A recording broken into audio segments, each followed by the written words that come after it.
A guide is leading a group of school children around the Payne Art Center in Wisconsin. The first exhibit she shows them consists of 2 copies of the same chair placed next to each other. What is the difference between them, and why did she show this first? I'll say that again. A guide is leading a group of school children around the Payne Art Center in Wisconsin. The first exhibit she shows them consists of 2 copies of the same chair placed next to each other. What is the difference between them, and why did she show this first? Toby, you're the only one of us who's lived in Wisconsin. I know.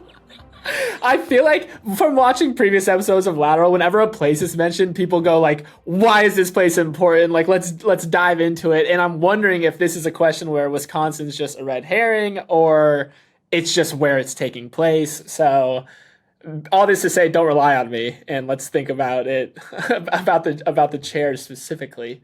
Did you say Payne Art Center? Is that just someone's name? That is just someone's name, as it's a group of school children being led around with this question. I'll cut that off there and just say yes, P-A-I-N-E, Payne Art Center. Okay, Payne. Oh, well, Thomas Payne. I know there's like the Milwaukee Museum of Art, which is like this beautiful thing, but I don't think that's the Payne Art Center. Yeah, I'm back on Wisconsin now. I wonder if they're like, you said they're 2 copies of the same chair. Yes. I wonder if I've seen before at a resale store that does vintage reselling, they have a fake Louis Vuitton bag and a real Louis Vuitton bag. So you can see the difference in production quality, and you can like learn how to spot a fake and learn why buying from like a certified reseller can be helpful. I wonder if it's something like that. If they're like, this one was made maybe like mass produced and this one was like handcrafted or something. Are they identical chairs? Like, are they the same visually when you look at them? Not anymore. Oh, I wonder if they were like, one was used and one was kept in storage, or one was like used outside. Or maybe a historical event happened in one of the chairs. It's like the theater seat where Lincoln was shot and there's blood on it and the other one's clean.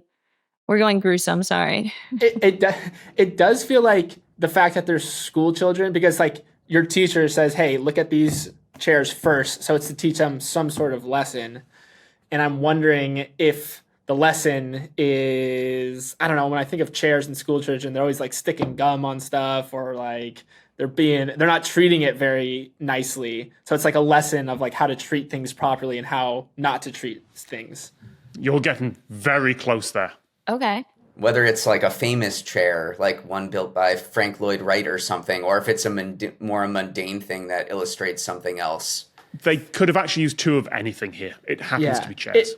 It feels like this is your brain on drugs type thing of like this. Oh, maybe it's smoking. That's what it is. It's like this chair is like a fabric chair that's been in a house that has smoke in it, and you can see how like dark and sooty it is, and then the other chair like hasn't been near smoke and it's like pristine and nice. I really like that he started his guess with that's what it is. I keep doing that. It's good to have a confident guess. I like that. It shows confidence. It's wrong, but it shows confidence. Okay, but Toby was close with like the gum thing, and an example of teaching kids how to behave, you said was close. Okay. Yes, I think Macy putting it as like how to behave is very much the rule here. What do kids do? What do kids talk out of turn? I wonder if it was literally just like an artifact at a museum that a kid broke, and now they have it on display to teach other kids. Like when we say don't touch the stuff, don't touch the stuff. That's the lesson. You're absolutely right, Macy. That is the lesson that they're trying to teach. That's why they show it first. Okay. But that's not quite the difference between the chairs. I wonder if it's like the oils on skin, like degrading the chair, and it shows that process happening to the chair rather than it being like fully broken. Yes, you've got kind of all the individual pieces here. What is the guide telling the kids to do here? Don't climb on the sculptures, right? Or don't touch the sculptures. So why are there 2 chairs? Oh, they are supposed to touch one of them, and they're not supposed to touch the other. Yes, absolutely right. One chair is actually displayed in a see-through box. The other chair is put out in the open, and the guide encourages the kids to touch that one chair. and it is in a terrible state. You can tell it's been played on. It's been almost destroyed, and it is the museum guide's way of explaining to children why they have the rule, do not touch.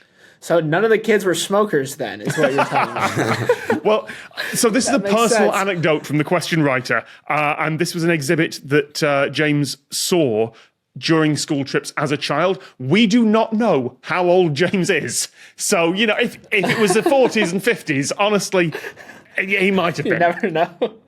If I were a kid seeing that, I'd be like, oh, everything I'm about to see in this museum has a do not touch version and a touch version. So if I was going around saying that I couldn't touch anything, I'd be like, well, what the heck was that at the beginning? The Lateral book is out now. Just click on the link to get your copy.